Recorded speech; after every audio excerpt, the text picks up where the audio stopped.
శోకం అనగానేమి? ఈ శోకము మన జీవితంలో ఉన్నది కదా. శోకం అంటే ఏడుపు అండి. ఏడుపు ఉందా లేదా? ఏడుపు ముఖం పెట్టుకుని కూర్చుంటున్నారా లేదా? ఉంది కదా. ఈ శోకం అనేది ఏమిటి? ఈ శోకాన్ని మీరు ఏ విధంగా అనుభవిస్తున్నారు? ఈ శోకమును తరించే దాటివేసే విధంగా దాటివేయుట కొరకు మీరు ఎటువంటి ప్రయత్నాన్ని చేస్తున్నారు? ఇది పరిశీలించాలా అక్కర్లేదా? పరిశీలించాలి. పరిశీలించడం మొదలు పెడితే సమాజంలో ఏది ఆనవాయితీగా వస్తోందో, ప్రసిద్ధముగా ఉన్నదో అది తప్పు అని తెలుసుకుందుకు మీరు సిద్ధంగా ఉన్నారా? అసలు ముందు దానికి మీరు రెడీగా ఉన్నారా? ఎందుకంటే ప్రతిదాన్ని మతం అనే ముద్ర వేసి దాన్ని పట్టుకు వేలాడే స్థితిలో సమాజం ఉంటుంది. ఇప్పుడు దీపావళి నాడు ఈ పటాసులు కాల్చడం ఎందుకు అనవసరం కదా అంటే, అనవసరం అంటారు ఏమిటండి, అది మన సంప్రదాయంలో వస్తుంది అంటాడు. మీరు అనవసరం అనడం ద్వారా మా మనస్సు ఖేదపడింది, మీరు మా సెంటిమెంట్ మీద దెబ్బ కొట్టారు అని కూడా అంటాడు. అగో సనాతనం మీద దాడి చేసేయడని అన్నా అంటాడు. ఈ ఎక్కడితో వస్తాం? ఏ టాపిక్ని గురించి మాట్లాడాలన్నా భయం వేస్తుంది. ఎందుకంటే ఆనవాయితీగా వస్తున్న దాన్ని కాదన్నాడు, ఆ గురువు చెప్పిన దాన్ని ఈయన ఎవడు కాదనడానికి సనాతనం మీద దాడి చేస్తున్నాడు. ఇలాంటి కలర్ దానికి ఇచ్చినప్పుడు దాన్ని వ్యాఖ్యానం చేయడానికి కూడా కొంచెం ఆటంకం అనిపిస్తుంది. అయినా తెగించి వ్యాఖ్యానము చేయుట. ఓకే, జనులు శోకిస్తున్నారు. ఆ శోకము యొక్క అనుభవము ఏ రూపముగా ఉన్నది? ఆ శోకాన్ని మీరు ఏ విధంగా స్వీకరిస్తున్నారు? ఏ విధంగా హ్యాండిల్ చేస్తున్నారు? హ్యాండిల్ చేయటం అంటారు ఇంగ్లీష్లో, తెలుగులోనూ సంస్కృతంలోనూ నిర్వహించుట అని అంటారు. మీరు శోకాన్ని ఏ విధంగా నిర్వహిస్తున్నారు మీరు జీవితంలో? మీరు ఆలోచించండి. ఈరోజు టాపిక్ శోకమే. ఓకే, మీరు శోకాన్ని ఎలా నిర్వహిస్తున్నారు? మీరు ఏం చేస్తున్నారంటే శోకమునకు విరుగుడు కోసం ప్రయత్నం చేస్తున్నారా లేదా? మీకు విరుగుడు కావాలి, శోకం నుంచి విరుగుడు కావాలి. శోకానికి విరుగుడు అన్నా శోకాన్ని నుండి పలాయనమన్నా ఒకటే. అది మీకు ఏమైనా అర్థం అవుతుందా? శోకము నుండి పలాయనం చేయటం, దాని నుంచి దూరంగా మనం పోవాలి, లేకపోతే అది మన నుండి దూరంగా పోవాలి అన్నా శోకానికి విరుగుడన్నా ఒకటే. తర్వాత శోకము తాత్కాలికముగా తగ్గే ఉపాయం ఏదైనా చెప్పండి. అది కూడా శోకమును నిర్వహించే విధానంలో అది కూడా సమగ్రమైనదేమీ కాదు. ఇప్పుడు ఎవరో కూర్చొని ఏడుస్తున్నారనుకోండి, వెంటనే ఆ హోటల్కి వెళ్ళి ఒక కప్పు కాఫీ తీసుకొచ్చి మంచి స్ట్రాంగ్ కాఫీ తాగిపించారనుకోండి, అప్పుడు ఆ శోకం కొంత తగ్గుతుంది. అది శోకము అది శోకాన్ని నివారించే ఉపాయం అవుతుందండి? అవదు. శోకాన్ని తత్కాలమునందు కొంత తగ్గించే పద్ధతి అవుతుంది తప్ప శోకాన్ని నివారించే ఉపాయం కాదు. కాబట్టి జనులు ఏం చేస్తున్నారంటే శోకము అనే అనుభవము కలుగుతున్నప్పుడు, కలుగుతూనే ఉంటుంది, ఆల్మోస్ట్ డైలీ కలుగుతూనే ఉంటుంది. శోకం అంటే ఎవడో పోతేనే శోకం అక్కర్లేదు. సరే, ఇక్కడైతే ఎవడో పోయినప్పుడు శోకమే. ఓకే, ఈ శోకమును ఏ విధంగా మనం నిర్వహిస్తున్నాము అని ఎవరికి వారు ఆలోచించుకోవాలి. మనం ఏం చేస్తున్నాము? మనకు అర్జెంటుగా శోకానికి విరుగుడు కావాలి. ఎక్కడి నుంచి వస్తుంది విరుగుడు? ఎక్కడి నుంచి వస్తుందండి విరుగుడు? అంటే వాడు ఎవడో ఉన్నాడు, ఎవడో జ్యోతిషం చెప్పేవాడో, లేకపోతే న్యూమరాలజీ చెప్పేవాడో, లేకపోతే మీ పేరు స్పెల్లింగ్ని బట్టి శోకానికి విరుగుడు ఉందని ఒకటి చెప్తాడు. ఎంత మూర్ఖంగా ఉంటారంటే చెప్పేవాళ్ళు చెప్పేవాళ్ళు తెగించి చెప్పేస్తున్నారు. సో ఏ రకమైనటువంటి శంక కానీ భయము కానీ తటపటాయించడం కానీ లేకుండా మైకు పట్టుకునే అసత్యాన్ని మూర్ఖంగా చెప్పేస్తున్నారు, తెగించి చెప్పేస్తున్నారు. వినేవాళ్ళు కూడా అరే ఇలా చెప్పాడే, ఇది చాలా తప్పుగా అసందర్భంగా ఉందే అనే బేసిక్ కామన్ సెన్స్ లేకుండా విని తల ఊపుతున్నారు. కాబట్టి శోకమునకు విరుగుడు, ఏదో తాయెత్తిస్తానంటాడు, అది కట్టుకుంటే నీకు శోకం పోతుంది. పోతుందా? పోతుందండి? చెప్పండి, మీరందరూ విద్యావంతులు, అనుభవజ్ఞులు, చెప్పండి, తాయెత్తి కట్టుకుంటే శోకం పోతుందండి? ఏదో మెడలో లాకెట్ వేసుకుంటే శోకం పోతుందండి? ఎలా పోతుంది? కాబట్టి ఇటువంటి విరుగుడులు ఇవన్నీ కూడా మీరు అటువంటి వాటిని పర్స్యూ చేయటం అది అజ్ఞానానికి నిదర్శనం. చెప్పేవాడు ఏదో చెప్తాడు, వాడు డబ్బు సంపాదించడం కోసం చెప్తున్నాడు, మీరు అది కూడా అర్థం చేసుకోవాలి. మీకు శోకానికి విరుగుడు అంటాడు, తను ఫీజు ఎందుకు తీసుకుంటాడు. సో ఆ ఫీజు ఎందుకు తీసుకుంటున్నాడు? అతని శోకానికి ఆ ఫీజు విరుగుడు కనుక. తన శోకానికి డబ్బు సంపాదిస్తే పోతుందేమో అనుకుని వాడు ఆ ఫీజు తీసుకుంటున్నాడు. వాడు చెప్పిన పిచ్చి మాటలు వింటే శోకం పోతుందేమో అనుకుని మీరు పాటిస్తున్నారు. What kind of a thing it is? చాలా దురదృష్టకరమైన విషయము. తర్వాత శోకమును తత్కాలమునందు సప్రెస్ చేసి ఆల్కహాల్ ఆ విధంగా లోకంలో ప్రచారానికి వచ్చింది. మనం దేవదాసు సినిమా మా చిన్నప్పుడు చూసాం. దేవదాసు తాగుబోతు ఎందుకైనాడు? శోకం నుంచి పలాయనం చిత్తగించే ప్రయత్నంలో భాగంగా తాగుడికి బానిస అయినాడు. అదే కదా దేవదాసు అంటేను. కాబట్టి అది వర్కౌట్ అవుతుందా? అవదు కదా. కాబట్టి ఇంతకీ మీరేం చేయమంటారు అని మీరు అనొచ్చు. సరే, శోకాన్ని సప్రెస్ చేయవద్దు, శోకం నుంచి పలాయనం వద్దు, శోకం నుంచి విరుగుడు కూడా వద్దు, మరేం చేయాలి? అది మనం పరిశీలించాలి కదా. మరేం చేయాలంటే చూడండి, శోకం నుంచి పారిపోయే ప్రయత్నం మానేసి దానికి విరుగుళ్ళని కనిపెట్టే ప్రయత్నం కూడా మానివేసి, ఎందుకంటే విరుగుళ్ళు లేవు, నువ్వు అజ్ఞానంతో ఏడుస్తూ కూర్చుంటే దానికి విరుగుడు వాడేవాడో ఏం చెప్తాడు? విరుగుడు లేదు. కాబట్టి విరుగుళ్ళు మానేసేయండి, పలాయనం మానేయండి. పలాయనం చేయలేరు మీరు. ఈ ఊళ్ళో శోకం ఉంటే ఇక్కడి నుంచి పారిపోయి కాశీలో కూర్చుంటే ఈ శోకం అక్కడికి వస్తుంది. కాబట్టి పలాయనం మానేయండి. తర్వాత శోకాన్ని ఆల్కహాల్ ఇత్యాది డ్రగ్స్ మొదలైన సబ్స్టెన్స్ అబ్యూస్ ద్వారా శోకానికి ఏదో పరిష్కారం కనుక్కునే ప్రయత్నం కూడా మీరు చేయవద్దు. లోకంలో ఉన్నవన్నీ కవర్ చేసేసాను నేను. మరి ఏం చేయమంటారు? మీరు ఏం చేస్తారంటే ఆ శోకాన్ని పరిశీలించండి. మీరు ఆల్రెడీ ఊహించుంటారు నేను చెప్పబోయేది ఏమిటో. ఆ శోకాన్ని మీరు ఏమిటి శోకము పరిశీలించండి. పరిశీలిస్తే ఆ శోకము మీకు గొప్ప గొప్ప పాఠాలను నేర్పగలుగుతుంది. అంతేకాదు, మీరు జీవిత సత్యాలను శోకమును అధ్యయనము చేయుట ద్వారా తెలుసుకోగలుగుతారు. ఆ శోకము మీకు గురువు అయిపోతుంది. మీకు జీవిత సత్యాలను ఆవిష్కరించే శక్తి దాని యందు కలదు. ఆ శోకాన్ని మీరు పరిశీలించాలి. నేను మాట అంటాను, ఎవరైనా పోయినప్పుడు ఎందుకు ఏడుస్తున్నారంటారు వీళ్ళందరూ. అది మనం పరిశీలిస్తే మనకి కొంత జ్ఞానం కలుగుతుంది. వాళ్ళు పరిశీలించుకుంటే వాళ్ళు శోకం నుంచి బయటపడిపోతారు. ఓసారి నేను చూసినది నాకు మనస్సులో బాగా ముద్రపడింది. వీళ్ళు రోడ్డుకి అడ్డంగా ఈ తోరణం దాన్ని ఏమంటారు, దాన్ని ఆర్చి కడతారు. ఎందుకు ఆర్చి కట్టడం? అనవసరం కదండి. రోడ్డుని బాగు చేసుకోవాలి. అక్కడ రోడ్డు మీద గుంతలు ఉన్నాయి, మురికి ప్రవహిస్తోంది, దాని గురించి ఎవడో ఏమీ ఆలోచించడు. అది ప్రభుత్వం వాళ్ళు చేయాలని వీళ్ళు చేతులు కట్టు కూర్చుంటారు. కానీ తోరణాలు కట్టేస్తారు, ఆర్చీలు కడతారు. ఆర్చీల మీద బొమ్మలు పెడతారు, ఏవో దేవుళ్ళ బొమ్మలు, దేవతల బొమ్మలు, పిచ్చి బొమ్మలన్నీ పెడతారు దాని మీద. తద్వారా ఏం చేస్తారు, ఆర్చి దగ్గరికి వచ్చేప్పటికి రోడ్డు సన్నబడిపోతుంది. రోడ్డు పక్కన షోల్డర్ ఉంది, ఆ షోల్డర్ని ఈ ఆర్చి ఆక్రమించేస్తుంది.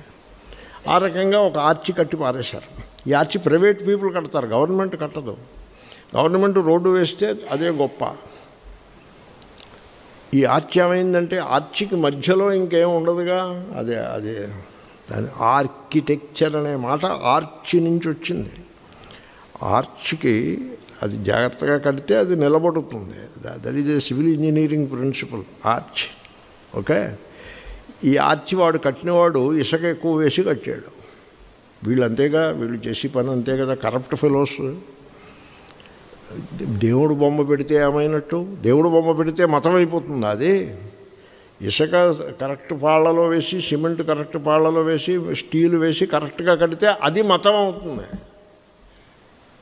మీరు దేవుడు బొమ్మ పెట్టకపోయినా పర్వాలేదు, దేవుడు బొమ్మ పెట్టి ఇసుక ఎక్కువ వేసి అలా పావేసి వెళ్ళవేసి లేచకపోతాడు.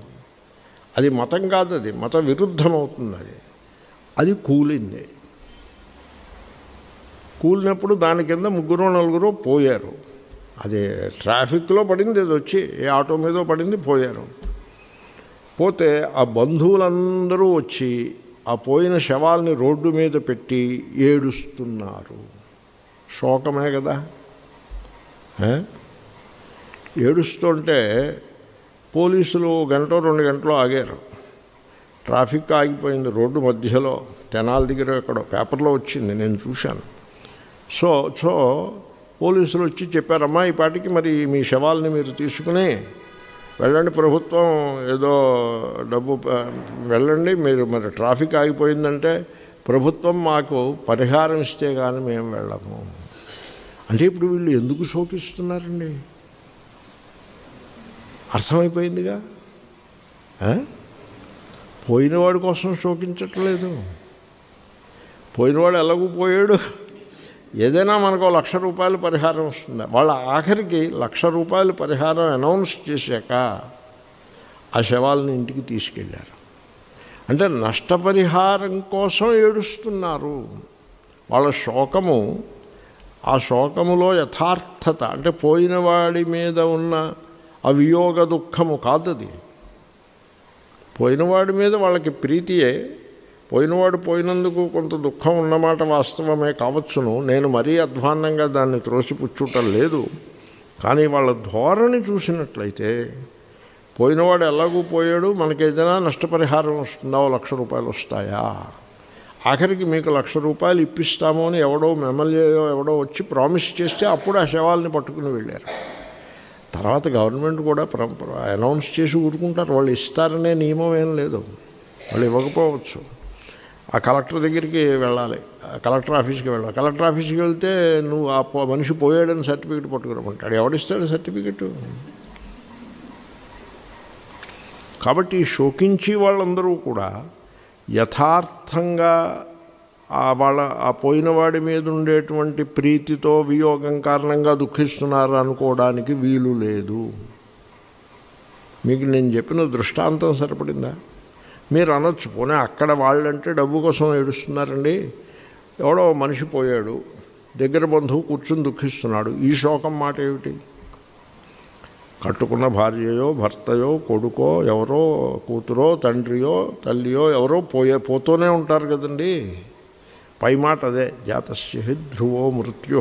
మరి వీళ్ళు కూర్చుని ఏడుస్తున్నారు, ఈ శోకం మాట ఏమిటి? ఈ శోకం కూడా అక్కడ నష్టపరిహారం కోసం శోకించిన శోకం వంటిదేనా?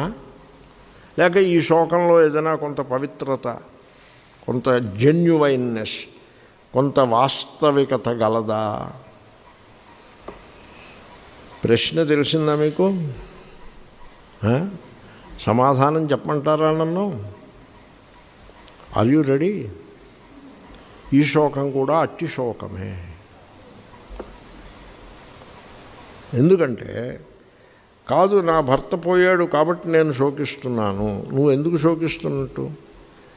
భర్త పోయిన భర్త కోసం శోకిస్తున్నావా, లేక భర్త ఉంటే సంచి పట్టుకుని నడిచేవాడు, పెట్టి మూసేవాడు, లేకపోతే బయటికి వెళ్ళి అన్నీ పట్టుకొచ్చేవాడు, ఇప్పుడు భర్త పోతే నేను ఒక్కతిని వీడి ఈ సౌకర్యాలు ఈ ప్రివిలేజెస్ అన్నీ పోగొట్టుకుని నేను ఒక్కతిని ఎలా బతుకుతానో, నా ఫైనాన్షియల్ కండిషన్ ఏమిటో అంటే ఏమిటి?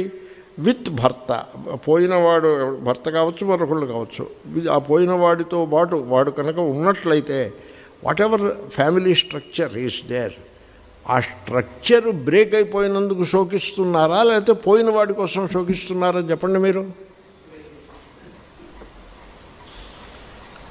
ఒక ఆయన కొడుకు పోయాడు.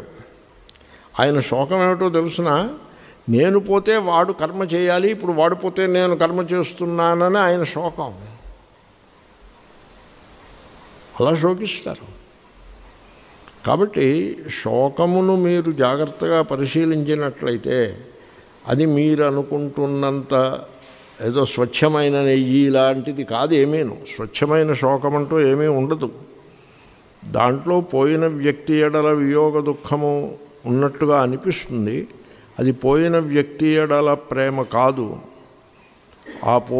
ఆ వ్యక్తి ఉండుంటే ఏ స్ట్రక్చర్ గలదో, ఏ రిలేషన్షిప్ గలదో, ఏ మానవీయ సంబంధము గలదో, ఆ సంబంధము వలన నాకు ఏ రకమైన మానసికమైన సుఖము, కంఫర్ట్ నాకు లభిస్తూ ఉన్నదో, physical as well as psychological comfort ఏదైతే నాకు ఆ రిలేషన్లో లభిస్తూ ఉన్నదో అదంతా ఇప్పుడు కుప్పకూలింది కాబట్టి శోకము కలుగుతున్నది. Don't you agree with it?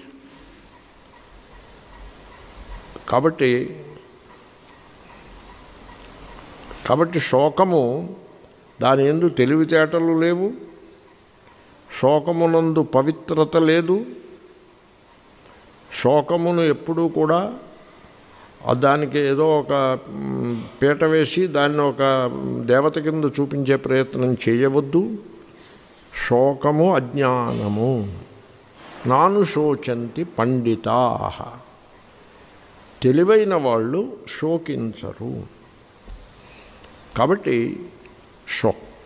శోకమునకు విరుగుడు కానీ, శోకాన్ని తత్కాలమునందు నొక్కిపెట్టే ప్రయత్నం, సప్రెస్ చేసే ప్రయత్నము కానీ, శోకము నుంచి పలాయనము చేసే ప్రయత్నం కానీ, లేక వారి శోకము చాలా పవిత్రమైనది అని దానికి ఒక పవిత్రతను ఆపాదించే ప్రయత్నము కానీ, దాన్ని జస్టిఫై చేసే ప్రయత్నము కానీ మీరు ఏమీ చేయవద్దు.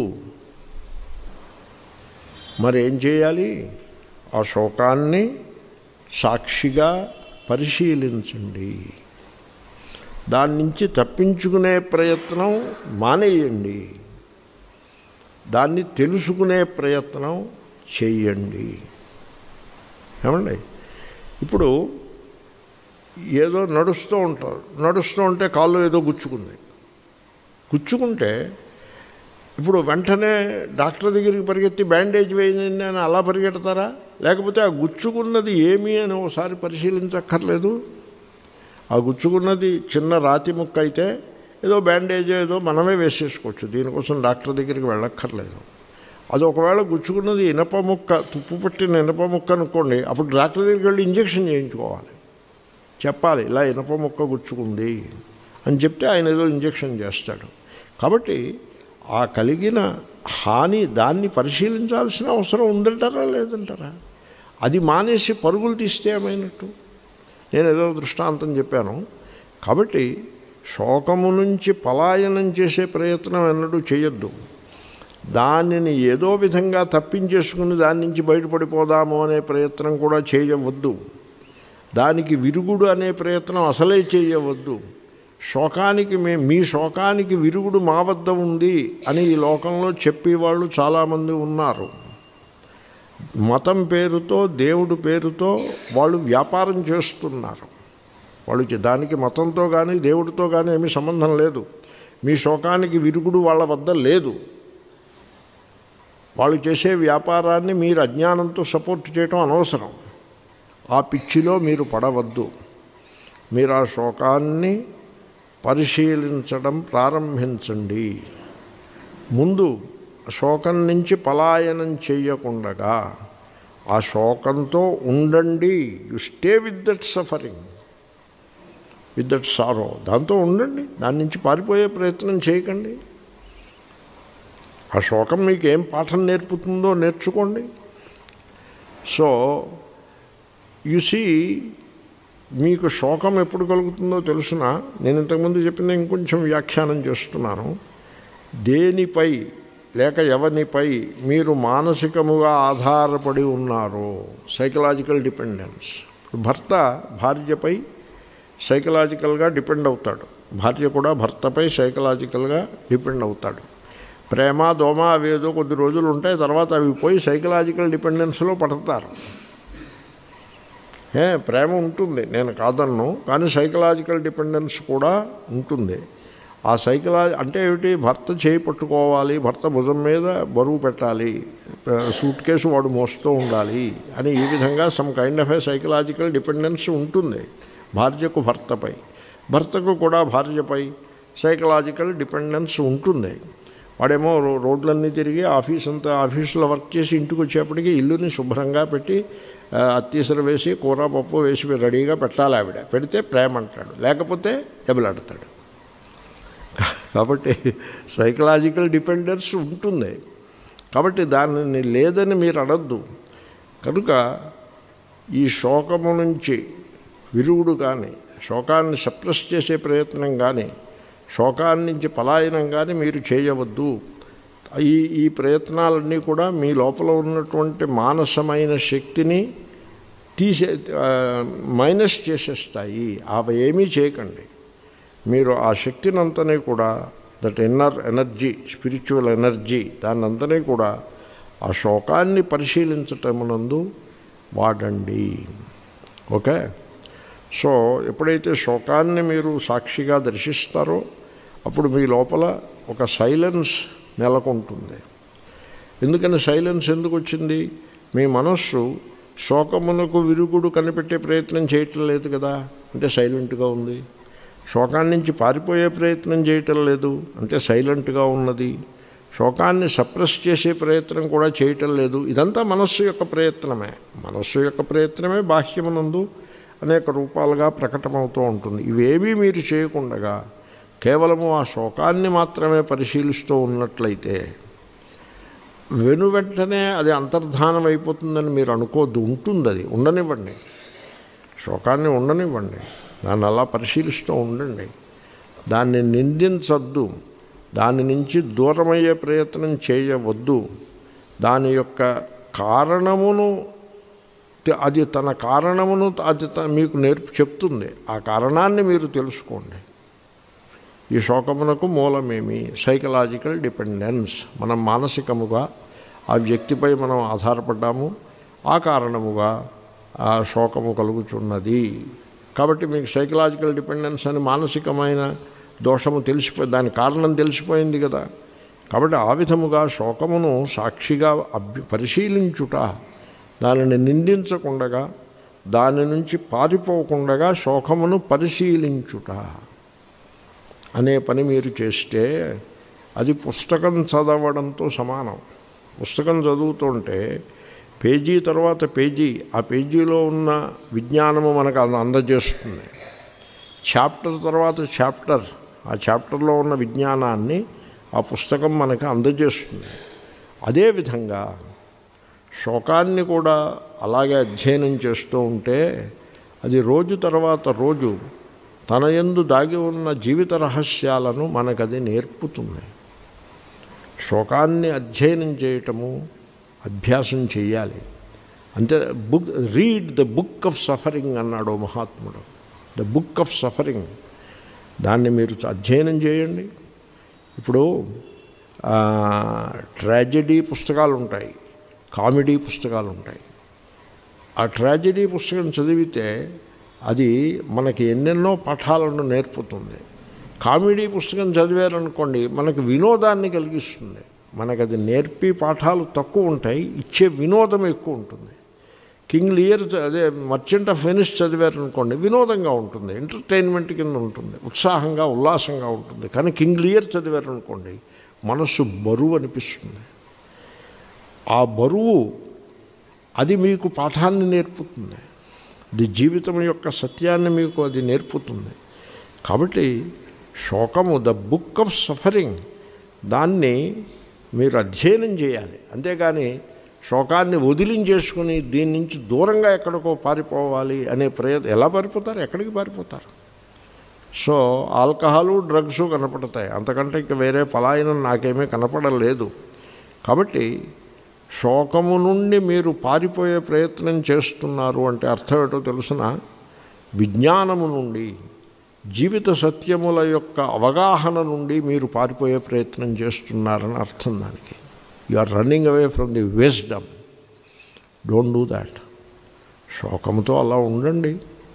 సో కాబట్టి శోకాన్ని పరిశీలించి వాడికి విజ్ఞానము కలుగుతుంది తప్ప శోకానికి విరుగుళ్ళు కోసం పరిగెత్తే వాడికి విజ్ఞానము కలుగదు. కాబట్టి అపరిహార్యము అంటే ఏది ఉన్నదో అది ఉన్నది, అది దాన్ని మీరు తీసివేయలేరు. ఇప్పుడు ఒక మనిషి పోయాడు అనుకోండి, సపోజ్ 4 గంటలకి ఉదయం 4 గంటలకి మనిషి పోయినాడు అనుకోండి, సపోజ్ 3 గంటలకి బ్రతుకున్నాడు కదా, 4 గంటలకి పోయాడు 3 గంటలకి బ్రతుకున్నాడు కదా. కాబట్టి మీరు ఏం చేస్తారంటే ఆ గోడ గడియారం స్టూల్ వేసుకుని గోడ గడియారం పట్టుకుని ఆ ముళ్ళుని 4 మీద ఉన్న ముళ్ళుని 3 మీద పెట్టేస్తే ఏమవుతుంది, వాడు బతుకున్నాడు కదా 3 గంటలకి, మీ సమస్య పరిష్కారం అయిపోతుంది కదా. అలా చేయొచ్చు కదా, మీరు చేయగలుగుతారా అలాగా? Can you do that?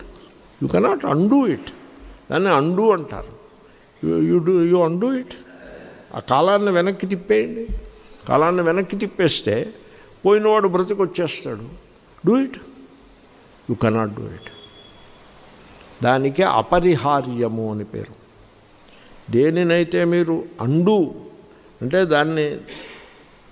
దాన్ని వెనక్కి తిప్పలేరో, ఆ జరిగిన దానిని జరగకుండా జరగడానికి ముందు ఉన్న స్థితిలోకి మీరు దేనినైతే తీసుకువెళ్ళుట సంభవము కాదో, అసంభవము, దానిని అపరిహార్యము అంటారు. దీంట్లో the Buddha way and the Christ way అని 2 ఉన్నాయి. క్రైస్ట్ వే అంటే Bible story, not necessarily Jesus Christ. Bible story. Bible story ఎలా ఉంటుందంటే, ఒకడు పోతాడు, క్రైస్తు మహాశయుడి దగ్గరికి వాడి శవాన్ని పట్టుకొస్తారు, ఆయన వాడిని బతికిస్తారు. అంటే ఇప్పుడు క్లాక్ని వెనక్కి పెట్టారు కదా. Okay, this is the Christ way, miracle. Okay, అలా ఉంది, స్టోరీలో అలా ఉంది. మన దగ్గర కూడా ఉన్నాయి అలాంటి స్టోరీలు. సూర్యోదయం అయితే చచ్చిపోతాడు, అయితే ఇంక సూర్యుడాన్ని ఉదయించుకో అని ఆపేసింది ఆవిడ అని అలాంటి స్టోరీ ఏదో ఉంది కదా. కాబట్టి miracle is one way. Miracle మీరు వెనక్కి తిప్పేయండి, టైంని మిరకిల్ చేసేయండి, మీకు శోకం పోతుంది. That is one way. ఈ మిరకిల్స్ మనకి బైబిల్లో కనపడతాయి. అంటే వాటికన్ క్రిస్టియానిటీలో, క్యాథలిక్ క్రిస్టియానిటీలో మిరకిల్స్కి చాలా ఎక్కువ ఇంపార్టెన్స్ ఇస్తారు. మన దగ్గర కూడా ఈ మహిమలో ఇవి ఈ మధ్యన బాగా ప్రచారంలోకి వచ్చాయి. సో ఆ దేవాలయానికి వెళ్ళొస్తే మాకేమో కోరికలు తీరిపోయాయి, ఈ దేవాలయానికి వెళ్ళొస్తే మా బిజినెస్ బాగా పెరిగిపోయింది, ఇలాంటి మహిమలు ఎవరో ఏదో చెప్తూ ఉంటారు. ఇవన్నీ ఉన్నాయి. That is one way. ఆ వే ఎంతవరకు కరెక్ట్ అనేది మీరు చూసుకోండి. దెర్ ఈజ్ ఎ బుద్ధా వే. ఒక గ్రామంలో, ఈ కథ మీకు తెలిసే ఉంటుంది, తెలియకపోతే చెప్తున్నాను, కొంతమందికైనా కొత్తగా ఉండొచ్చు, తెలిసిన వాళ్ళకి ఇంకోసారి విన్నట్టు అవుతుంది. ఒక గ్రామంలో ఒక ముసలామె ఉండేది. ఆమెకు భర్త లేడు, ఒక్కడే కొడుకు. వాడేదో ఉద్యోగం చేసి జీవిక, వాళ్ళ బ్రతుకు తెరువు సంపాదించి పెట్టేవాడు గ్రామంలో. వాడు పోయాడు, ఆవిడ బతుకుంది, వాడు పోయాడు. పోతే ఆమె భోరు మన ఏడుస్తూ, ఆవిడ ఎవరో అన్నారు, బుద్ధుడని ఎవడో మహాత్ముడైనా ఆయన వచ్చాడు మన ఊళ్ళోకి అన్నారు. అంటే అప్పుడు ఈ శవాన్ని తీసుకుని వెళ్ళి బుద్ధుడి కాళ్ళ ముందు పడేసి వీడిని బ్రతికించండి అని కోరింది ఆవిడ బుద్ధుడిని. బుద్ధుడు అన్నాడు, నేను బ్రతికిస్తాను. మామూలుగా ఎవరైనా పోయినప్పుడు నోట్లో బియ్యం పోస్తారు, అలా ఏదో చేస్తూ ఉంటారు. Some kind of a habit, nothing more.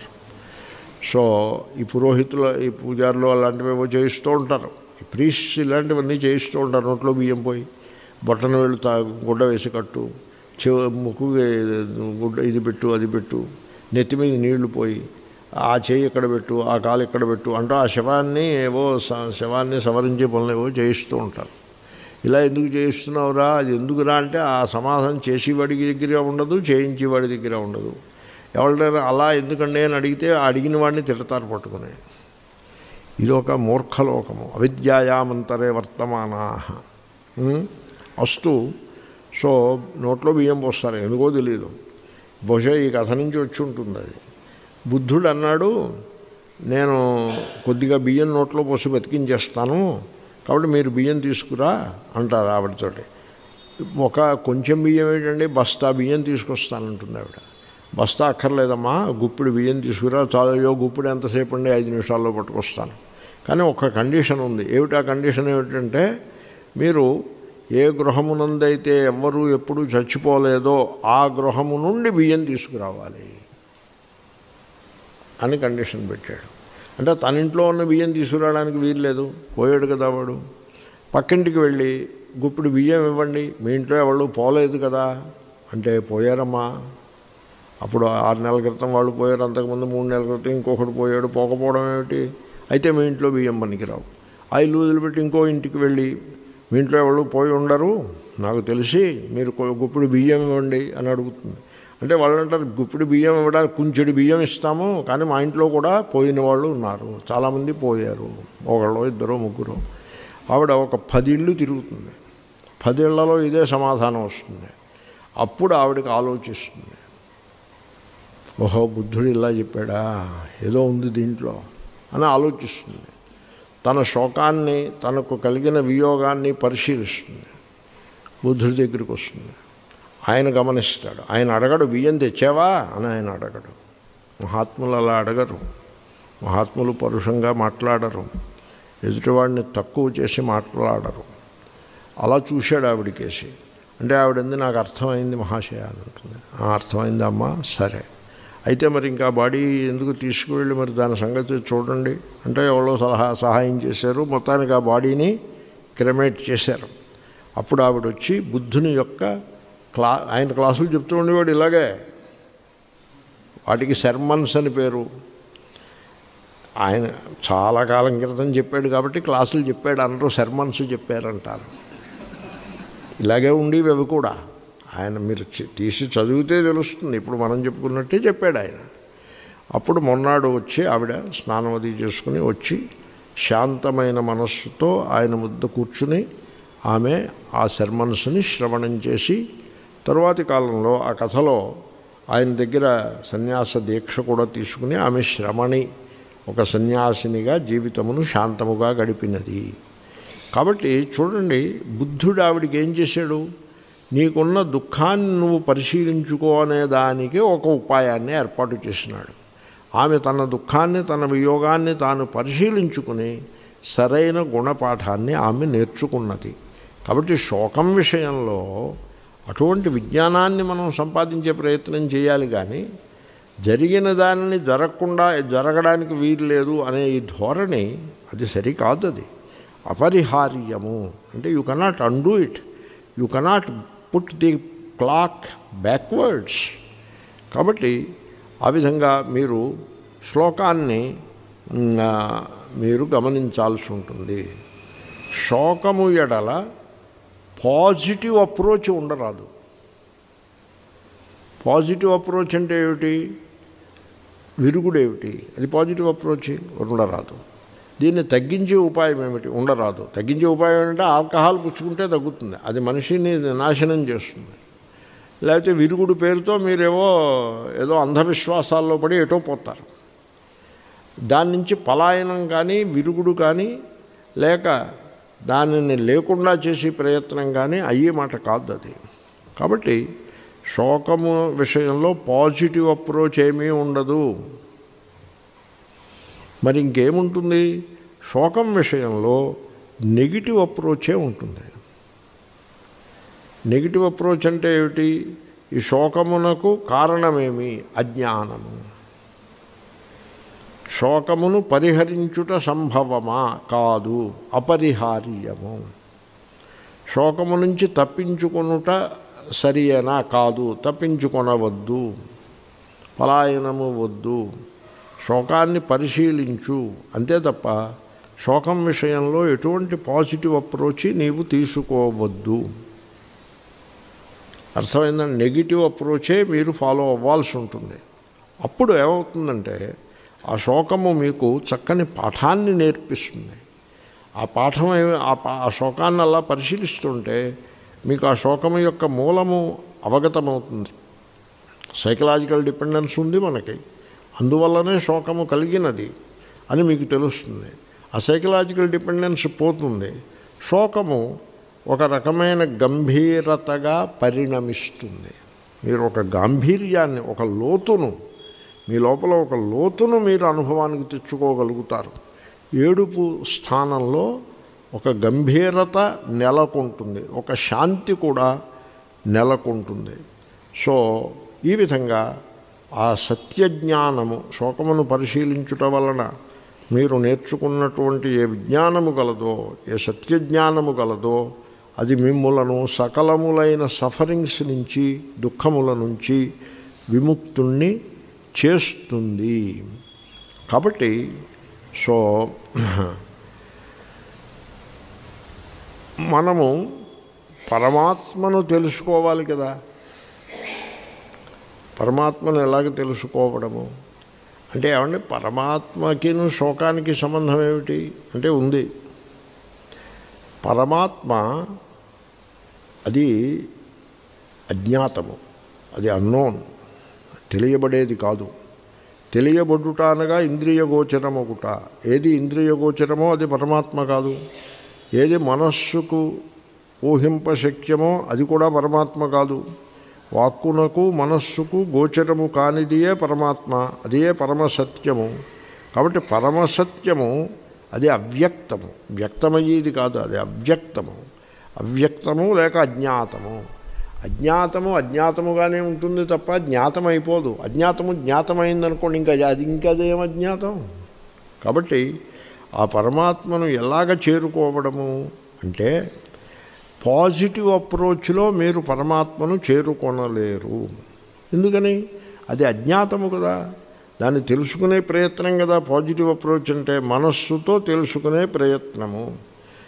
మీరు కళ్ళతో దేవుణ్ణి చూసే ప్రయత్నం చేస్తున్నంత వరకు మీకు దేవుడు కానరాడు. సరిపడిందా అక్కడికి? ఇంకేమైనా మొహమాటం ఏమైనా ఉందా? మీరు కళ్ళతో నేను దేవుణ్ణి చూస్తాను అని కళ్ళల్లా గుడ్లు అప్పగించి చూసే ప్రయత్నం చేస్తున్నంత వరకు మీకు దేవుడు కానరాడు. కానరాకపోవడం ఏమిటండి? చాలా దేవుళ్ళని చూసి వచ్చాం. సరే, వెళ్ళి చెట్టు మీద కూర్చోండి. వెళ్ళి మనస్సుతో దేవుణ్ణి చిక్కబట్టే ప్రయత్నమును మీరు చేస్తున్నంతసేపు మీకు దేవుడు దొరకడు. అంటే ఏమిటి? దేవుడికి పాజిటివ్ అప్రోచ్ లేదు. There is no positive approach possible to discover the truth, to discover God. మరి ఏం చేయమంటారు? మీరేం చేస్తారంటే, మీ జీవితంలో మీకు అనుభవానికి వచ్చినా వస్తూ ఉన్న శోకమును పరిశీలించండి. ఆ శోకము నేర్పే పాఠమును నేర్చుకోండి. తద్వారా మీ శోకము దూరమొకట మాత్రమే కాదండోయ్, మీకు ఆ పరమాత్మ యొక్క యథార్థ స్వరూపము కూడా అనుభవానికి వచ్చును. చూడండి, అంచేతనే శోకం నేర్పే పాఠము పండగలు అవి నేర్పవు. ఉత్సవములు, పండగలు ఇవి శోకమును నేర్పవు. నేను అన్నాను, ఈ ఉత్సవాలు, ఈ పెద్ద పెద్ద ఆడంబరము, అట్టహాసము, ఇదంతా దీనికి దేవుడితో సంబంధం ఏం లేదండి అని నేను ఎక్కడో అన్నా. అంటే ఎవరో ఒక ఆయన, నీకెందుకు నోరు మూసుకుని ఊరుకోక ఇలాంటి మాటలు మాట్లాడతాం. వాళ్ళు ఏదో పండుగ చేసుకుంటున్నారు, ఏదో డ్యాన్స్ అంటారు, కల్చర్ అంటారు, మ్యూజిక్ అంటారు, ఏవో అలంకారాలు చేస్తారు, మాలలు కడతారు, బాజా భజంత్రీలు పెడతారు. నీ సొమ్మేం పోయా? నువ్వేమన్నా డబ్బు బిల్లు నువ్వు కడుతున్నావా? లేదు కదా. వాళ్ళు చేసుకుంటున్నారు, బిల్లు వాళ్ళే కట్టుకుంటున్నారు. అది మన సంప్రదాయంలో వస్తుంది. సంప్రదాయంలో చేసుకుంటుంటే నువ్వేమిటి దాన్ని పట్టుకుని కొట్టిపారేస్తావు? నువ్వే పడవి చెప్పడానికి అని అన్నారు. అంటే నేను అన్నాను, it's okay, they are welcome to their folly, నాకేం అభ్యంతరం లేదు. కానీ తద్వారా వాళ్ళు దేనినైతే రక్షింపబూనుకుంటున్నారు, ధర్మం ఆ విధంగా రక్షింపబడదు. సంతోషాన్ని పొందాలనుకుంటున్నారు, ఆ విధంగా సంతోషము లభించదు. తత్కాలమునందు ఒక సెన్సేషన్ తప్ప, ఒక క్షణికావేశము తప్ప యథార్థమైన సంతోషము అలా లభించదు. కాదయా దేవుడు అలా దొరకడు. అయితే ఇప్పుడు వాళ్ళు చేస్తున్నదంతా వేస్టే. అయితే మానేస్తే మంచిది. కాబట్టి ఈ పిచ్చి వేషాలు మానేసి మీకు జీవితంలో అనుభవానికి వచ్చినటువంటి శోకం ఏది గలదో, ఇప్పుడు కూడా వస్తూ ఉన్న శోకం ఉన్నట్లయితే దానిని మీరు సాక్షిగా దర్శించండి, పరిశీలించండి. అది నేర్పే పాఠాన్ని నేర్చుకోండి. దాని నుండి పలాయనం చేసే ప్రయత్నం ఎన్నడూ చేయకండి. పలాయనము చేసే ప్రయత్నాలు ఎన్ని రకాలుగా సంభవమో ఉన్నాయో వాటినన్నిటినీ పసిగట్టి ఒకదాని తర్వాత ఒకదానిని డిస్మిస్ చేసి పలాయనం అనే మాటనే దరిదాపులకు రానివ్వకుండగా యు ఫేస్ ద సఫరింగ్. ఆ శోకాన్ని మీరు ఫేస్ చేయండి, దాన్ని స్వీకరించి ఎదుర్కొనండి. దాన్ని ఆ విధంగా దాన్ని పరిశీలించటం ద్వారా దాన్ని అర్థం చేసుకుంటే మీకు ఆ శోకము నుండి విముక్తి కలుగుతుంది. ఈ పలాయనములు విరుగుళ్ళు వాటిలో విముక్తి కలగదు. ఈ విధంగా మీకు శోకము నుండి విముక్తి కలుగుతుంది. తద్వారా శోకమును కలిగించేటువంటి థాట్ ప్రాసెస్ ఏదైతే మైండ్లో బాగా బలంగా నెలకొని ఉన్నదో ఆ థాట్ ప్రాసెస్ నుంచి మీకు విముక్తి కలుగుతుంది. మీరు శోకం అనేది లేకుండా అయిపోతారు. అశోక, దానికే మోక్షం అని పేరు. మోక్షం అంటే పాజిటివ్ కాదు, నెగిటివ్. అది అశోకం అయిపోతారు మీరు. కాబట్టి మా శుచ, భగవద్గీత యొక్క బోధ అలా పూర్తవుతుంది. మా శుచ, నీవు శోకించకుము, అదే మోక్షము. మీరు ఆ స్థితిని చేరుకుంటారు. అప్పుడు మీ మనస్సు చాలా శాంతముగా ఉంటుంది. ఆ విధంగా మీరు శోకము యొక్క బంధము నుంచి బయటపడతారు. కాబట్టి అలాంటి ప్రయత్నం ఏదో చేయాలి తప్ప, అంతేగాని ఏడుస్తూ కూర్చోవడం, విరుగుళ్ళు, ఇది అది, ఈ పిచ్చి వేషాలన్నీ కూడా మీరు కట్టిపెట్టండి. తస్మాద్ అపరిహార్యేర్థే నత్వం శోచితుమర్హసి. శోచితుమర్హసి అంటే అర్థం ఏంటో తెలుసునండి. హే అర్జున, నీవు నీవు వయస్సు వచ్చింది. చిన్నపిల్లలంటే ఏదో ఏడుస్తారు. నోట్లో పెట్టుకున్న చాక్లెట్ లాగేస్తే ఏడుస్తూ కూర్చుంటాడు చిన్నపిల్లవాడు. అది చిన్నపిల్లవాడి లక్షణము. ఒక రకంగా కొడుకు పోయాడని ఏడ్చే తండ్రి, లేక తండ్రి పోయాడని ఏడ్చే కొడుకు, భార్య పోయిందనో భర్త పోయాడనో ఏడ్చే వీళ్ళందరూ కూడా నోట్లోంచి చాక్లెట్ లాగేసుకుంటే ఏడ్చే పిల్లవాడి కంటే భిన్నమేమీ కాదు. ఎంజాయ్ చేస్తున్నాడు తండ్రి, కొడుకును ఎంజాయ్ చేస్తున్నాడు. కొడుకు భోగ్యం అయిపోయినాడు, ఎంజాయ్ చేస్తున్నాడు. ఆ కొడుకు పోతే ఏడుస్తున్నాడు. ఎందుకు ఏడుస్తున్నాడో ఆయనకి తెలియదు. ఆయన ఎందుకు ఏడుస్తున్నాడో నేను చెప్తున్నా వినండి. ఆయనకు భోగ్యముగా ఉన్న కొడుకు పోయినందుకు ఏడుస్తున్నాడు ఆయన. ఒక అమ్మగారు ఏడుస్తున్నారు. ఏడుస్తుంటే ఓ మహాత్ముడు అడిగాడు, అమ్మ ఎందుకు ఏడుస్తున్నారు? ఆయన పోయాడండి, ఆయన పోయాడండి అందుకోసం ఏడుస్తున్నారు. ఆయన పోయాడని ఏడుస్తున్నారా? దేనికోసం ఏడుస్తున్నారంటే ఆయన కోసం ఏడుస్తున్నా. అమ్మా మీరు ఆయన కోసం ఏడ్చుటలేదు. మరైతే నేను ఎందుకు ఏడుస్తున్నాను?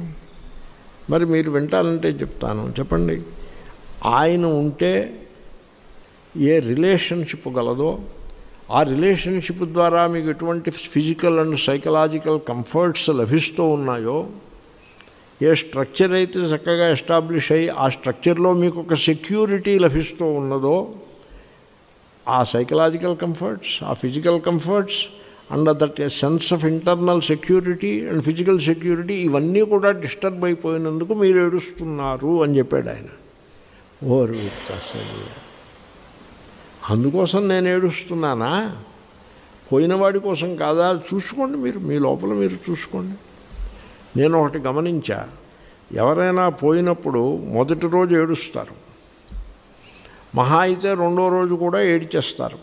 అక్కడికి ఆ ఏడుపు ఒక కొలుక్కి వచ్చేస్తుంది. మూడో రోజు ఆస్తి లెక్కలు వేయడం మొదలు పెడతారు. ఒక ఆయనకి 4 కొడుకులు 4 కూతుళ్ళు ఉన్నారు. ఆయన పోయారు. పోతే వీళ్ళు 8 చేరారు. అక్కడికి చేరి 2 రోజులు దిట్టంగా ఏడ్చేశారు, పొద్దున్న సాయంకాలం కూడా. ఏడుపు బ్రిగేడ్ అయిపోయింది. అది ఆ పని పూర్తి అయిపోయింది. మూడో రోజు ఈ కాకులకి అన్నం వేస్తారు. కాకులవి వాటికి సంశయం ఎక్కువ. అవి పట్టాల దగ్గరికి రావు, వాటి స్వభావం అది. అంతేగాని వీడు పోయిన వాడికిను వీడు వేసే అన్నానికి దానికి ఏం సంబంధం లేదు. కాకి అలాగే ఉంటుంది. ఆ కాకులు ఆ చెట్టు మీద ఉంటాయి తప్ప అన్నం ముట్టుకోవు. అప్పుడు ఈ నలుగురు అమ్మాయిల్లో ఒక అమ్మాయి అన్నది, నాన్నకి సంతోషం కలగట్లేదు, అంచేతనే కాకి అన్నం ముట్టుకోవట్లేదు అంది. అంటే ఈ నలుగురు కొడుకులు తర్పణాలు అవి ఇస్తుండగా అంది ఈవిడ. అంటే వీళ్ళు ఆవిడకేసి అలా కుర్రుమని చూశారు, గుర్ర చూశారు. ఏమిటి మాట్లాడుతోంది అన్నట్టుగా చూశారు. పోనీ ఏదో చెప్తోందేమో విందామని కాదు, తోడబుట్టిన వాళ్ళే చూసి ఊరుకున్నారు. సరే, పురోహితుడు తర్పణాలు అవి చేయించాడు పూజారి గారు. ఆయన దారిని ఆయన వెళ్ళాడు. వీళ్ళు వచ్చారు. ఇంకా భోజనాలు కూర్చోబోతుంటే వీళ్ళలో ఒక ఆయన, చూడు ఇలాంటి మాటలు ఇప్పుడు చెప్పేవి కానీ ఇంకెప్పుడు మాట్లాడకు. ఈ ఆడపెత్తనాన్ని నేను సహించను. ఇంతకీ నువ్వేమిటి చెప్పదలుచుకున్నావు? నాన్నకి కోరిక తీరలేదు కాబట్టి కాకులు తినలేదని. ఆ కోరిక తీరాలంటే ఏమవుతుంది చెప్పు అన్నాడు ఆయన. అంటే ఆస్తిలో మా అందరికీ కూడా 2 కుంచాలు భూమి ఇస్తే ఆ నాన్న కోరిక తీరుతుందని చెప్పింది ఆవిడ. చెప్తే మళ్ళీ ఇలాంటి మాట ఇంకొకసారి మాట్లాడేవంటే గెంటేస్తాం ఇక్కడి నుంచి అని ఆవిడ నోరు మూసేశారు. ఆవిడే మూసుకుని ఉండడం కాదు, మిగతా వాళ్ళు కూడా, మిగతా ఆడపిల్లలు కూడా ఎవళ్ళు ఇంకా ఆ 11 రోజుల్లో నోరు ఎత్తితే ఒట్టు. ఇప్పుడు అర్థమైందా ఇది శోకము దేని కొరకును? ఇది 3వ రోజు వ్యవహారం. 5వ రోజు వ్యవహారం ఇంకొకటి ఉన్నది. ఏమైనా కొద్దిపాటి శోకం మిగులుంటే అది 4వ రోజు ఫినిష్ చేసి 5వ రోజు ఏమిటంటే, కరణం గారి దగ్గరకో మున్సబ్ గారి దగ్గరకో వెళ్ళి రిపోర్ట్ చేసి డెత్ సర్టిఫికెట్ పట్టుకురండి. ఎందుకు డెత్ సర్టిఫికెట్? నీకు ఎందుకు? పోయాడు కదా ఆయన పోయాడు, నువ్వే వెళ్ళి తగలబెట్టి వచ్చావు, నీకు డెత్ సర్టిఫికెట్ ఎందుకు? నాకు కాదురా, నాకు డెత్ సర్టిఫికెట్ అక్కర్లేదు, ఆయన పోయాడని నాకు నిర్ధారణే. నన్ను నమ్మించడం కోసం కాదు సర్టిఫికెట్, బ్యాంకు వాడికి కావాలి. పోనీ మన తండ్రి పోయాడని బ్యాంకు వాడికి అరే కాదురా, ఆయన అకౌంట్లోంచి డబ్బులు తీయాలి కదా. కాబట్టి 5వ రోజు డెత్ సర్టిఫికెట్ హడావిడిలో పడతారు అందరూ కూడా. 11వ రోజు ఓపెన్గా ఆస్తి కోసం కొట్లాడుకుంటారు. కాబట్టి ఈ శోకమునకు లేనిపోని పవిత్రతను మీరు ఆపాదించవద్దు. అది నువ్వు బుద్ధిమంతుడు అయితే శోకించవు. శోచితం నా అర్హసి అంటే అర్థం, అంటే దాన్ని కొంచెం మొరటుగా చెప్పాలంటే, ఎరా అర్జున, నీకు వచ్చిన వయస్సు ఎవడికి వచ్చిందిరా, ఇంకా ఏడుస్తావు, సిగ్గులేదు అని అర్థం దానికి. నువ్వు చదివిన చదువు ఎవడు చదివాడు? నువ్వు పండితుడు కదా, శాస్త్రాలన్నీ చదివావు, గీతాభాష్యాలన్నీ చదివావు, ఇంకా ఏడుస్తావా, సిగ్గులేదా అని అర్థం దానికి. నత్వం శోచితుమర్హసి. నీ వంటి విద్యావంతుడు, నీ వంటి పెద్ద వయస్సు వచ్చినవాడు, జీవితానుభవము గలవాడు శోకించుట తగదు, అది నీకు శోభను ఈయదు. కాబట్టి శోకించవద్దు. అది శ్లోకం. 2వ లైను అందాము. తస్మాత్ అందువలన అపరిహార్యే తప్పింపశక్యము కాని అర్థే విషయమునందు త్వం నీ వంటి వాడు, త్వం అంటే నీవు, నీవంటే నీ వంటి వాడు, శోచితం శోకించుటకు నా అర్హసి తగవు సుమా. కాబట్టి శోకించవద్దని అంటాడు. ఇంతకీ ఇక్కడ అపరిహార్యం అంటే ఏమిటి? తప్పింపశక్యము కానిది, దానిని రివర్స్ చేయటము సంభవము కాదు. నేను చూశాను, కొన్ని కేసులు చూశాను, స్టడీ చేశాను జాగ్రత్తగా. ఏదో సమ్ కైండ్ ఆఫ్ ఊపిరి సరిగ్గా ఆడకపోవడమో, లేకపోతే గాలి ఆడకపోవటమో, శ్వాస సరిగ్గా రావటం లేదు, చాలా ఇబ్బందిగా ఉంది అని డాక్టర్ దగ్గరికి వెళ్తే ఏదో డైలేటర్స్, వ్యాసో డైలేటర్స్ ఏదో ట్యాబ్లెట్ ఇచ్చి మింగితే మళ్ళీ అదే సమస్య మళ్ళీ వస్తుంది, ఊపిరి సరిగ్గా రావటం లేదు, గాలి ఆడటం లేదు అని మళ్ళీ రెండోసారి మూడోసారి వెళ్తే అప్పుడు అదేదో టెస్ట్ చేసి ఎక్స్రే ఇంకా ఏదో టెస్ట్ చేసి they found that there is lung cancer and that to 4th degree. నువ్వు ఇంకా 2 నెలలు బతుకుతావు అని చెప్పారు. ఇప్పుడు ఆ 2 నెలల్లో ఆయన ఏం చేయాలి? ఇటువంటి కేసు స్టడీస్ ఉన్నాయి. వాళ్ళు ఏం చేశారంటే ఆ 2 నెలలు, నేను చూసిన కేసు స్టడీస్లో ఆ 2 నెలలు వాళ్ళు శోకించకుండా ఆ అనారోగ్యాన్ని, ఆ రోగాన్ని పరిశీలించి దానిని నిర్వహిస్తూ, మందు మోకు వేసుకుంటూ నిర్వహిస్తూ, తర్వాత రిలేషన్స్ ఉంటాయి, భార్య ఉంటుంది, పిల్లలు ఉంటారు, ఆ రిలేషన్స్ని నిర్వహిస్తూ ఆ రిలేషన్స్లో శోకమును నింపే ప్రయత్నం చేయకుండా, అయ్యో బాబోయ్ 2 నెలల తర్వాత నేను చచ్చిపోతే నువ్వేం చేస్తావు బాబోయ్ అని అలా ఏడుస్తూ కూర్చోవడం కాకుండా వాళ్ళని ఎంపవర్ చేసి వాళ్ళకి చక్కటి దారిని బోధించి శాంతముగా ప్రాణాలని విడిచిపెట్టిన వాళ్ళు ఎంతో మహాపురుషులు ఉన్నారు. అలాంటి వాళ్ళు ఉన్నారు. అటువంటి కేసెస్ అన్నీ రికార్డ్ అయి ఉన్నాయి కూడా.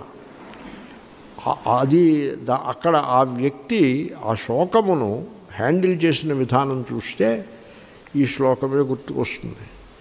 మనం ఆ విధంగా అపరిహార్యమైన విషయం ఉన్నప్పుడు, తప్పింపశక్యము కానిది ఉన్నప్పుడు దానిని స్వీకరించి యాక్సెప్ట్ చేసి విరుగుళ్ళు పలాయనములు మొదలైనవన్నీ కట్టిపెట్టి, ప్యాలియేటివ్స్ అంటారు, అంటే దాన్ని ఏదో రకంగా కొంతైనా తొక్కిపెట్టే ప్రయత్నం అవన్నీ మానివేసి దానిని ధైర్యంగా ఎదుర్కొని నిర్వహిస్తూ దాన్నే పరిశీలిస్తూ దాని ప్రభావం సకల మానవీయ సంబంధములపై ఏ విధంగా ఉంటుందన్నది జాగ్రత్తగా అబ్జర్వ్ చేస్తూ ఒక విజ్ఞాన ఖనివలే, అంటే అందరికీ చుట్టుపక్కల ఉన్న వాళ్ళందరికీ కూడా జ్ఞానాన్ని బోధించేటువంటి విధానంగా ఆ శోకాన్ని తీర్చిదిద్దిన మహాపురుషులు ఎందరో గలరు.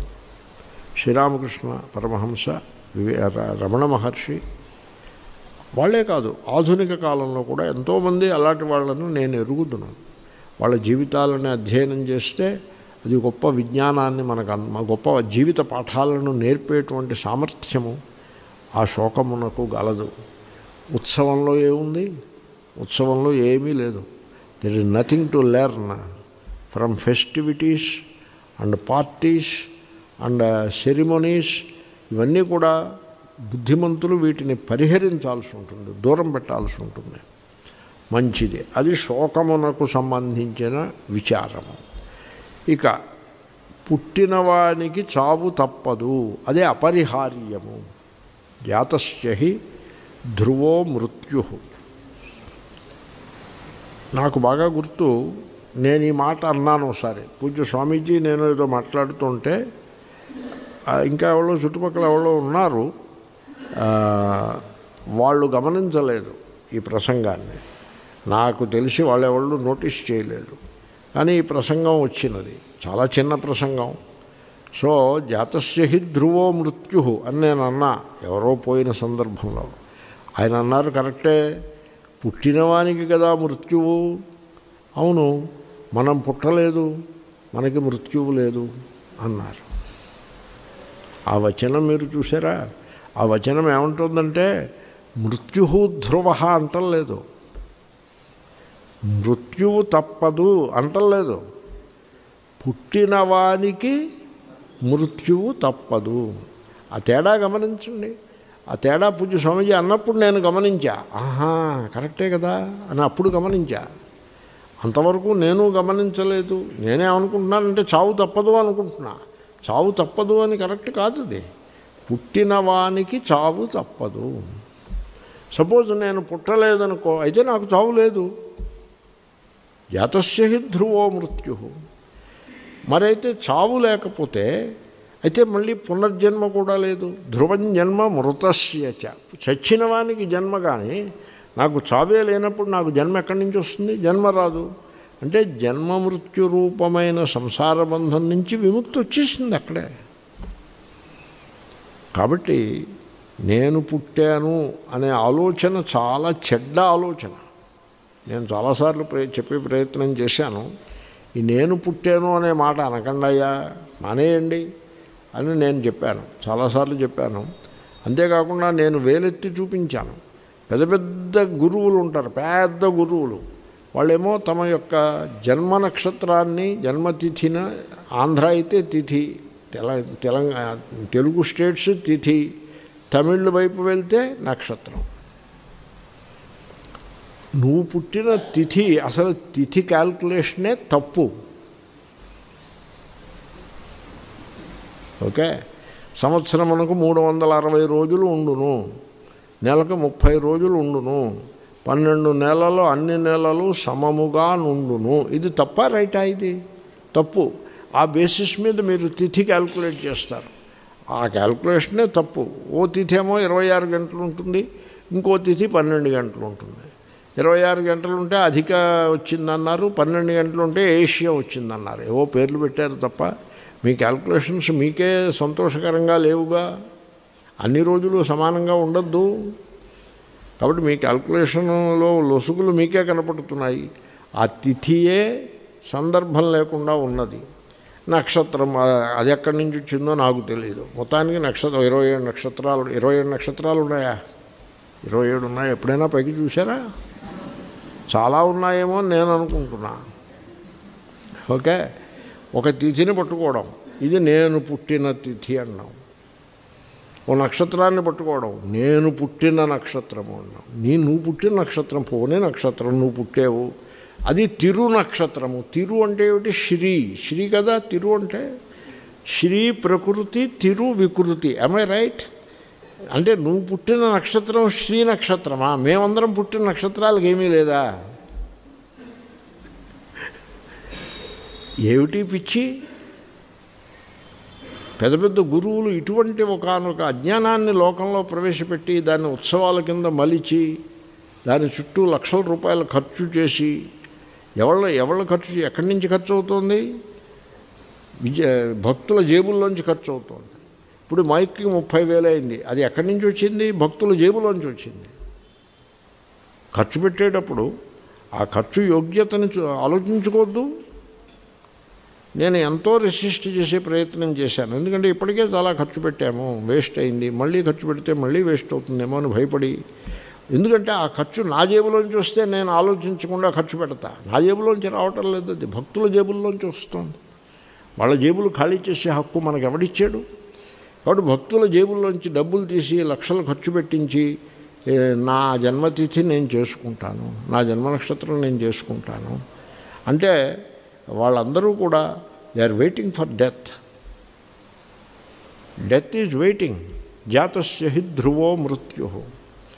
నేను పుట్టలేదు కాబట్టి I'm not waiting for anything. అరే తెలివితేటలు సరళమైన విషయం. ఇది పెద్ద రాకెట్ సైన్స్ కూడా ఏమీ కాదు. శ్రీకృష్ణుడు ధ్రువో మృత్యు అని చెప్పలేదు. పూజ్య స్వామీజీ పాపం ఆయన ఆ పాయింట్ నాకు చెప్పినప్పుడు నాకు కనువిప్పు అయిపోయినది. ధ్రువో మృత్యు అని చెప్పట్లేదు, డెత్ ఈజ్ ఇన్ఎవిటబుల్ అని చెప్పట్లేదు. To the one who is born death is inevitable.